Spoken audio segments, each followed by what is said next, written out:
अगर पिछले कुछ दिन में सोने चांदी की कीमतों ने आपकी भी परेशानी बढ़ाई है या फिर सांसें ऊपर नीचे की हैं, तो ये खबर आपके लिए है। आने वाले टाइम में सोना 1 लाख रुपए से नीचे जा सकता है और चांदी के दाम कहां पहुंचेंगे, इस वीडियो में आप जानिएगा। साल 2025 में जबरदस्त रिटर्न देने वाला सोना अब दबाव में दिख रहा है। 29 जनवरी 2026 को रिकॉर्ड बनाते हुए सोना 1,93,000 रुपए प्रति 10 ग्राम से ऊपर पहुंच गया था, लेकिन फरवरी में लगातार नीचे लुढ़क रहा है। लोग कह रहे हैं हमने तो सोने में इन्वेस्ट किया था, अब क्या होगा।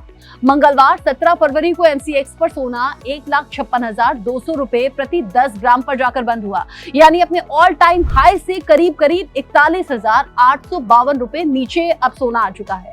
कॉमिक्स में भी सोना करीब 11.53% टूटकर $4,940 प्रति औसत टन पर आ गया है।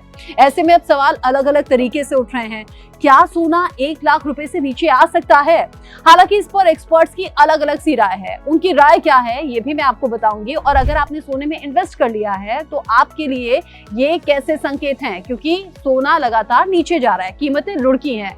मार्केट एक्सपर्ट्स के मुताबिक सोने की तेज जो चाल है उस पर फिलहाल तो ब्रेक लग गया है। एक रिपोर्ट में दावा यह भी किया गया है कि रूस फिर से अमेरिका के साथ डॉलर में व्यापार शुरू करने की तैयारी कर रहा है। पिछले कुछ साल में रूस और चीन डी-डॉलराइजेशन की मुहिम में आगे रहे और बड़े पैमाने पर सोना खरीदा।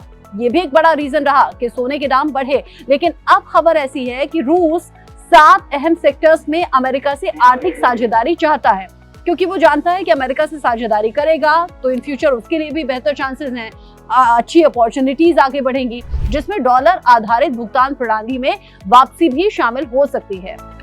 और अगर रूस ऐसा करता है तो उसका इम्पैक्ट भी सोने चांदी की कीमतों पर दिखेगा। अगर रूस डॉलर सिस्टम में लौटता है तो गोल्ड की डिमांड पर सीधा सीधा असर पड़ सकता है।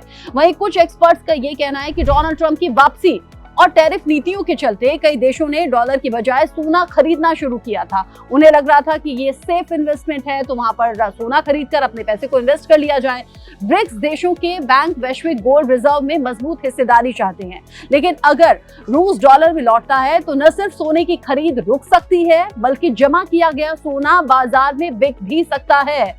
इसे सोचिए कि आपके इन्वेस्टमेंट पर भी असर होगा। इससे सप्लाई बढ़ेगी और कीमतों पर दबाव आएगा। हो सकता है ये दबाव अभी से इसीलिए दिख रहा हो। हालांकि अभी तक अमेरिका या रूस की ओर से कोई भी औपचारिक पुष्टि ऐसी नहीं आई है, कोई ऑफिशियल स्टेटमेंट ऐसा नहीं आया है, लेकिन एक्सपर्ट्स का अलग अलग अनुमान है, क्योंकि हमने वो भी देखा हाइपोथेटिकली सोने के दाम बहुत ज्यादा बढ़ते चले गए और अब बहुत तेजी से टूट भी रहे हैं वो दाम। इसी बीच एक एक्सपर्ट ये भी अनुमान लगा रहे हैं कि अंतर्राष्ट्रीय बाजार में यानी कि इंटरनेशनल मार्केट में जो सोना है 4,150 से लेकर $4,200 प्रति औंस तक फिसल सकता है। भारत में कीमत 1,10,000 रुपए प्रति 10 ग्राम तक फिर से आ सकती है। यानी अगर सोना खरीदना इम्पॉसिबल लग रहा था तो शायद हो सकता है थोड़ा सा पॉकेट फ्रेंडली हो जाए 1,10,000 तक आकर। हालांकि उसका नकारात्मक कारक साथ में रहे हैं, यानी कि अलग अलग जो नेगेटिव रीजन है वो भी हैं। अब इसमें रीजन कौन कौन से हैं ये भी जान लीजिए। रूस यूक्रेन तनाव में कमी के चलते तनाव घटने से सेफ हेवन की मांग कम हो रही है। वहीं दूसरा जो रीजन है डॉलर इंडेक्स की मजबूती है। डॉलर इंडेक्स 97 के ऊपर पहुंच चुका है। वहीं जो तीसरा रीजन है इसके पीछे वो ये बताया जाता है मार्जिन में बढ़ोतरी। कमोडिटी एक्सचेंज ने मार्जिन बढ़ा दिए हैं, जिससे कि बड़ी पोजीशन लेना महंगा हो गया है।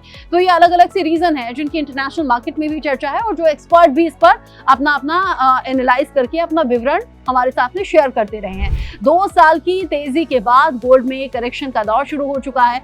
रूस अमेरिका संबंध, डॉलर इंडेक्स, वैश्विक तनाव और चीन की मांग, ये सभी फैक्टर्स आने वाले महीनों में सोने की दिशा तय करेंगे।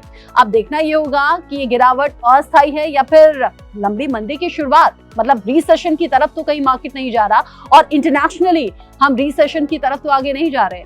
तो ये अलग अलग से खतरे हैं। अगर सोने में आपने इन्वेस्ट किया था ये सोचकर कि सोने और चांदी के दाम तो अब लगातार बढ़ेंगे, तो आपके लिए बड़ा झटका हो सकता है। और अभी इन्वेस्टमेंट को थोड़ा सा टालिएगा, क्योंकि एक्सपर्ट्स ये कह रहे हैं कि दाम अभी और भी नीचे जाएंगे।